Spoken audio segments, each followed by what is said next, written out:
Welcome to Capitol Dateline Online. I'm with our guest, Jim Saunders, Executive Editor of the News Service of Florida.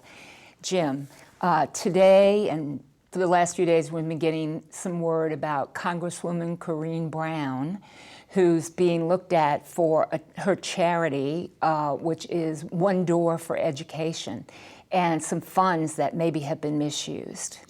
Well, this is a pretty big development on Friday. Congresswoman Brown and her chief of staff, Ronnie Simmons, were indicted, 24-count indictment in federal court in Jacksonville. A lot of it revolves around what you just alluded to, which was a charity that was set up purportedly to provide scholarships, college scholarships. And this charity brought in, according to the documents, about $800,000. The allegations are that it was a sham, that essentially it was used as one of the prosecutors said, a slush fund for Congresswoman Brown and her chief of staff for various types of expenses. These charges are pretty serious. I mean, there's mail and wire fraud charges, there's tax charges. Congresswoman Brown is saying that she's not guilty, that she didn't do any of this. But it has not only, criminal implications, there's a lot of political implications as well. And this case will probably go on for several months. Maybe, federal court sometimes moves relatively slowly depending on how it plays out. But, this is pretty serious business.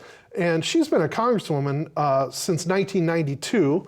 She was first elected to Congress in 92. Mm-hmm. She was in the legislature before that, so she's been around a long time. One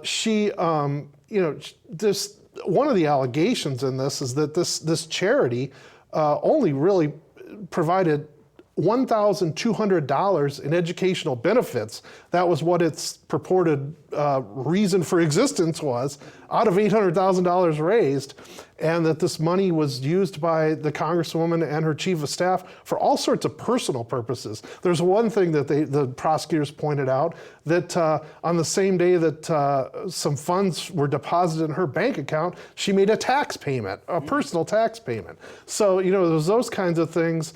But this is a pretty serious business going forward. And also going forward, because Congresswoman Corrine Brown is also a candidate. Well, and she has a contested race this year. Congresswoman Brown has been, as I said, she's been elected to Congress since 1992, and she's always had a very controversial district because it has run essentially from Jacksonville to Orlando all of that time. There's been some different configurations of it, but essentially it has been drawn over those years to help elect a black Democrat to Congress.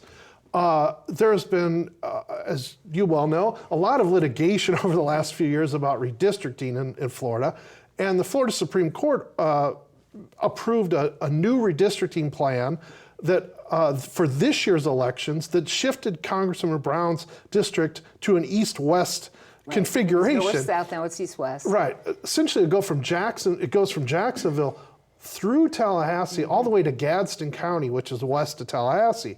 So she has been fighting that district legally and politically. She fought it in the legislature. She fought it in federal court. She argued that it would violate the Federal Voting Rights Act because it would make it harder to elect a black representative in that area. I don't think that's borne out now because she is running against Al Lawson, who's a former legislator from Tallahassee, who is a black Democrat. But regardless, that race was going to be competitive anyway because of the new shape of the district. She's running an area that she hasn't run in before. And Al Lawson was elected to the legislature. I think he served 28 years in the western part of the county. So he has a base of support in the western part. So the race was going to be competitive anyway, but now she's got to deal with these criminal charges on top of it. So it's going to be very fascinating to watch how this plays out. With that said, Corrine Brown has had a base of support in Jacksonville for decades, and she has a very loyal group of supporters over there, and she always has. So, to think that these criminal allegations would in some way make it impossible for her to get reelected, I'm not sure that's the case at this point. Obviously, we're going to have to watch it play out until the August 30th primary, but this is going to be a competitive race going forward, I think. Thanks, Jim.